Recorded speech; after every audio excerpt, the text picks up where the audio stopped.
How are you? Joe Johnson here, Rebel Refrigeration. Welcome to another video newsletter. Today's topic is choosing a contractor that will charge you an hourly rate versus a price by the job.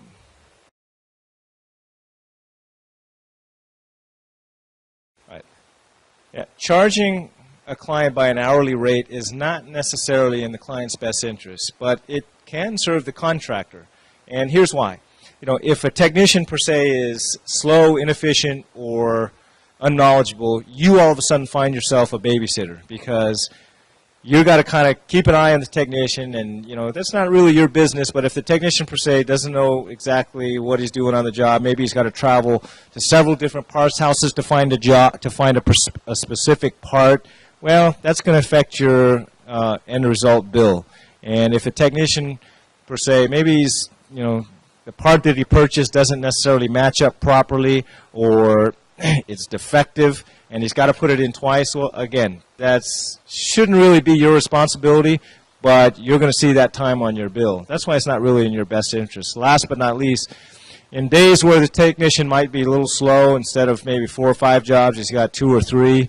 Well, at that point, maybe he takes his time because he knows, he's still going to be home at 5 regardless of whether he has 2 or 3 or 4 jobs, but you're going to feel that in your bill as well as probably the other 2 people that had work done that day.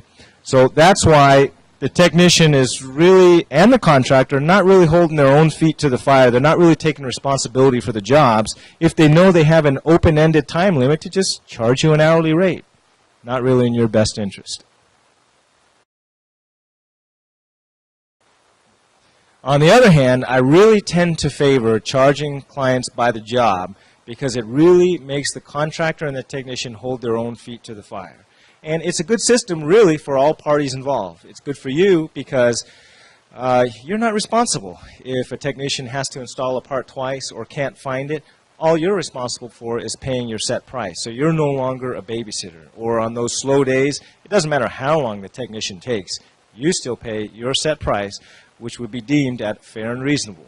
Okay? And if you don't like the price, you can always shop it out before the work is done. But regardless, once you decide on going forward with a contractor, you just pay that set price. And it's good for the contractor because it allows him to hire a higher caliber technician.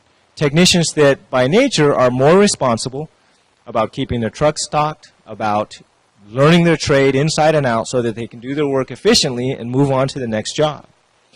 And technicians who take extra long or are not responsible about stocking their trucks or don't really know where parts houses are or what the right ones or don't really care about doing efficient work, they're going to stand out like a sore thumb because on an ongoing basis they're going to probably take longer to do the jobs than is necessary or allotted, which should be a fair and reasonable amount of time, but they will stand out and they kind of tend to get weeded out of a company that does work by the job as opposed to an hourly rate.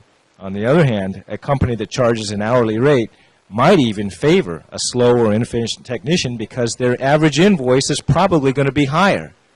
But it was done at the cost of the client's not better interest. And lastly, it's good for the technician, believe it or not, because if they're efficient, they work fast, they know their trade inside and out, they're going to be able, instead of maybe 3 or 4 jobs per day, they might be able to do 5 or 6 if they move quickly, act efficiently, and don't have to come back to jobs because they didn't fix it right. So they're inspired to do a better job and work quicker. That's why charging by the job as opposed to an hourly rate is better for all parties involved.